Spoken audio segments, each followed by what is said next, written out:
ಕೋಟ ಅಮೃತೇಶ್ವರಿ ಹಲವು ಮಕ್ಕಳ ತಾಯಿ ದೇವಳದಲ್ಲಿ ಸಂಕ್ರಾಂತಿ ಪೂಜೆಯ ಅಂಗವಾಗಿ ಪ್ರಸ್ತುತ ವಿಶ್ವವ್ಯಾಪಿ ಹರಡಿರುವ ಕೊರೋನಾ ಕಾಯಿಲೆಯ ವಿರುದ್ಧವಾಗಿ ಸಾಮೂಹಿಕ ಪ್ರಾರ್ಥನೆ ಸಲ್ಲಿಸಲಾಯಿತು.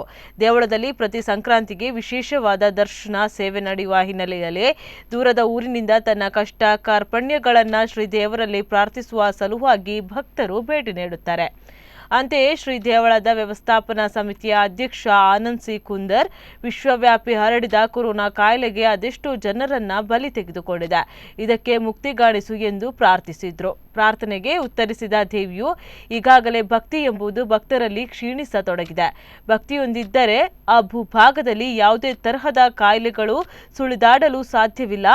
ಆದರೂ ಭಕ್ತಿಯ ಸಂಸ್ಕಾರದ ಭಾವನೆಯನ್ನ ಮತ್ತಷ್ಟು ಗಟ್ಟಿಗೊಳಿಸಲು ಆಗಾಗ ಮೈತಳುವುದುಂಟು. ಅದೇ ರೀತಿ ಈ ಕಾಯಿಲೆಯನ್ನ ಶೀಘ್ರಗತಿಯಲ್ಲಿ ಪರಿಹಾರ ಕಂಡುಕೊಳ್ಳಲಿದೆ. ತನ್ನ ಭೂಭಾಗದ 14 ಗ್ರಾಮಗಳಲ್ಲಿ ಇದರ ಲಕ್ಷಣಗಳು ಕಾಣಲು ಸಾಧ್ಯವಿಲ್ಲ. ಆ ರೀತಿ ಅನುಗ್ರಹಿಸುತ್ತೇನೆ ಎಂದು ನುಡಿ ನೀಡಿದೆ.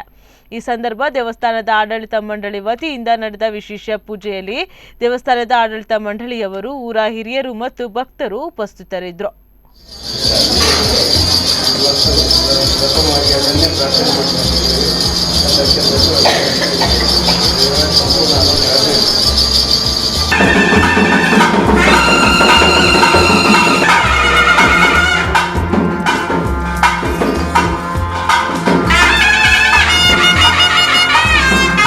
ಹೇಳುವುದಂತ ಮಾಡ್ಕೊಂತಿಲ್ಲ, ಬಂದ ಕಾಯಿಲೆಯನ್ನು ಗುಣ ಮಾಡ್ತಾನೆ ಕೇಳ್ಕೊಳ್ಳುದು ನಾವೀಗ. ಮಹಾಮಾರಿ ಅಂತ ಮಹಾ ಕಾಯಿಲೆಗಳು ಸಾಹಿತ್ಯ ಭಾಗಕ್ಕೆ ಸಮೀಪ ವ್ಯಾಪ್ತಿಗೆ ದಾವರಿಸಿ ಮನುಷ್ಯ ಕುಲಭಾಗವು ಭೀತಿಯನ್ನೊಳಗೊಂಡು ಬದುಕು ಸಾವಿನ ಮಧ್ಯೆ ಹೊರಭಾಗದಲ್ಲಿ ಇರ್ತಕ್ಕಂಥ ನನ್ನ ಕುಟುಂಬವು ಭೀತಿಗೊಂಡಿರ್ತಕ್ಕಂಥ ಸತ್ಯ ಅರಿತಿದ್ದೇನೆ.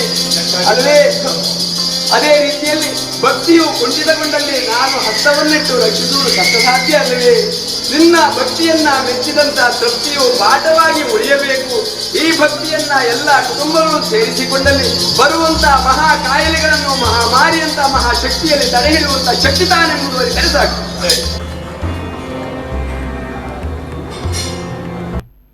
ಜಗತ್ತಿನಾದ್ಯಂತ ಪಸರಿಸಿದಂಥ ಕೊರೋನಾ ಕಾಯಿಲೆ ಅತ್ಯಂತ ಭೀಕರ ಮಟ್ಟದಲ್ಲಿ ಮುನ್ನುಗ್ತಾ ಸಂದರ್ಭದಲ್ಲಿ ಅಮೃತೇಶ್ವರಿ ಸಾನ್ನಿಧ್ಯಕ್ಕೆ ನಾವೆಲ್ಲ ಸಾಮೂಹಿಕವಾಗಿ ಪ್ರಾರ್ಥನೆ ಮಾಡಿ ಹುರುಳಿ ಚೆಲ್ಲುವುದರ ಮುಖೇನ ಈ ಕಾರ್ಯಕ್ರಮದ ಚಾಲನೆಗೊಳ್ಳಿ ಈ ಜಗತ್ತಿನಾದ್ಯಂತ ಮರುಕಳಿಸದೇ ಇರಲಿ, ಮುಂದೆ ಯಾರಿಗೂ ಈ ಕೊರೋನಾ ಕಾಯಿಲೆ ಬಾರದೇ ಇರಲಿ ಎಂಬ ಒಂದು ಬಯಕೆಯಿಂದ ಮಧ್ಯಾಹ್ನ ಸಂಕ್ರಾಂತಿ ದರ್ಶನ ಸೇವೆಯಲ್ಲಿ ಕೂಡ ದೇವರೊಡನೆ ನಾವು ಈ ನುಡಿಯನ್ನು ಕೊಟ್ಟು ಇದರ ಪ್ರತಿಫಲವನ್ನು ನಾವು ಪಡೆದು ಮುಂದಿನ ದಿನದಲ್ಲಿ ಹಲವು ಮಕ್ಕಳ ತಾಯಿಯ ಸಾನ್ನಿಧ್ಯಕ್ಕೆ ಬಂದಂಥ ನಂಬಿಕೊಂಡು ಬಂದಂಥ ಎಲ್ಲ ಭಕ್ತರಿಗೆ, ಈ ಜಗತ್ತಿನಾದ್ಯಂತ ಇದ್ದಂಥ ಎಲ್ಲ ಹಲವು ಮಕ್ಕಳ ತಾಯಿ ಸದ್ಭಕ್ತರಿಗೂ ಎಲ್ಲರಿಗೂ ಈ ಕಾಯಿಲೆ ಮುಂದೆ ಯಾರಿಗೂ ಬಾರದೇ ಇರಲಿ ಎಂಬ ಉದ್ದೇಶದಿಂದ ನಾವೆಲ್ಲ ಒಂದಾಗಿ ಸಾಮೂಹಿಕವಾಗಿ ಹುರುಳಿ ಚೆಲ್ಲುವುದರ ಮುಖೇನ ಪ್ರಾರ್ಥನೆಯನ್ನು ಮಾಡಿ ನಾವು ಈ ಕಾರ್ಯಕ್ರಮವನ್ನು ಯಶಸ್ವಿಯಾಗಿ ಸಾಗುವಂತೆ ದೇವರಿಂದ ಮೊರೆ ಹೋಗಿದ್ದೇವೆ.